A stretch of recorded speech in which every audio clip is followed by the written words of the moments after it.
Yes, Steve. Steve is a good friend of mine and an excellent fingerstyle guitarist. Plays all over the world, I guess. And that little tune there that brought us on was a song off his new CD he's recently recorded. And the name of that song was "Dancing Rabbit Creek." He when he writes his songs, he's usually inspired by a place he's been before. Like one of his songs is called "The Road to Big Sur," so it's got the Big Sur Valley out there in California. Oh, yeah. But this Dancing Rabbit Creek was a creek he used to cross every time he went to Pine Bluff to see his mom. Yeah. And so it just brought back some memories there. But Steve has written all of these songs on this CD, and he recorded them in a studio here in Arkansas, and he got Tim Crouch and myself and Mickey Rigby from Little Rock to help out. And so it's really a nice CD. That'll be the second set of the show, and we're going to start the first set out. It's going to be what we're calling. We're going to explore the roots of American music, and you think about all the different styles of music can say were born here in America. You got jazz, blues, gospel, ragtime. It just goes on and on. So we're going to explore a lot of the early roots to a lot of that music. And that band that'll open up will be a really great band. Tim Crouch, Earl Heath playing bass, Slayton Thompson playing the chromatic harmonica, and myself. And also our friend here in the studio, Kenny Loggins, will be doing the percussion on that show. Mm-hmm. Well, some of that roots music you were talking about was combined, and lo and behold, back in the 1950s, here comes rock and roll. Yeah, that's the fun thing about music. Matter of fact, we may do this one version of this song to show you how the different forms of music get twisted around together. There's, speaking of rock and roll, Chuck Berry had a song out called Maybelline. Right.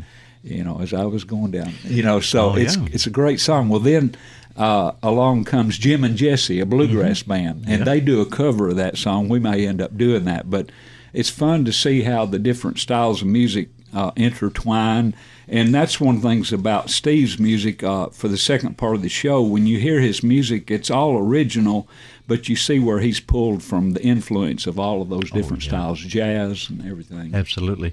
And this concert on the stage of the Melba Theater is to benefit Food Truck Park. I know the city of Batesville is looking to place one of those parks, I believe in downtown somewhere. That's correct. The proceeds from this concert will go to help Main Street Batesville and also Maxfield Park. Right. And the food truck idea, I think they're working on that location right now down there on the corner where the old Coke building used to be. Oh, yeah. And the Coke plant. And so they're working. That's going to be just another layer of things that will add to our downtown. And it takes money and funding to pull this stuff off. And as far as what we've got going on downtown right now, I'm so proud of it. I've been working for 6 years now with Main Street Batesville, and we've really gained a lot of territory, and we've got people wanting to come downtown, whether it's go to the Melba. And speaking of the Melba, and also our restaurants downtown and new places to shop, but the Melba, one thing I love about it is they did a great job of restoring this building so you can go see great movies at convenient prices.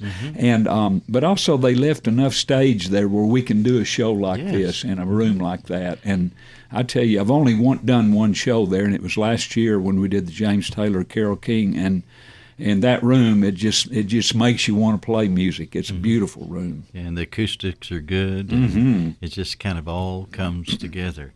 So, how are you going to kick this show off? By the way, when does it start? Okay, well, it's April the 7th on a Saturday. We'll start the show at 7:30. I think the doors open at 6:30, and tickets go on sale today online, and that would be www.melbatheater.org.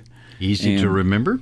And then you got tickets that will be on sale this Monday at Citizens Bank and First Community Bank.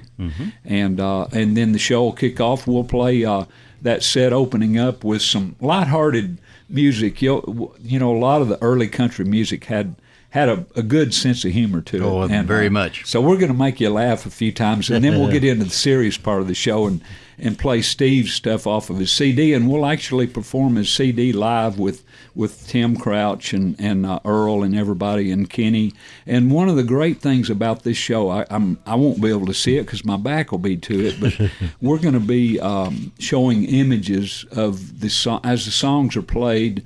And for instance, for Steve's, you're going to see these images of places over the world where it influenced the songs. And on the first set, where we're digging back into some roots music, you're probably going to see a bunch of the early musicians that helped make all that happen. Oh, that's going to be neat. It's all coming to you on the 7th day of April at the historic Melba Theater in downtown Batesville. It's your invitation to, if you haven't been downtown, is to come into the area. And it's one of those things now that people that hadn't been in downtown in a while say, my, how it's changed. Yeah. For the better. It is. And come a little bit early, walk down Main Street and look at some of the new stuff and go in a restaurant and get you something to eat before the show. Absolutely. That's on April the 7th, 7:30 p.m. at the historic Melba Theater's main stage. Danny Dozier and all of his friends, including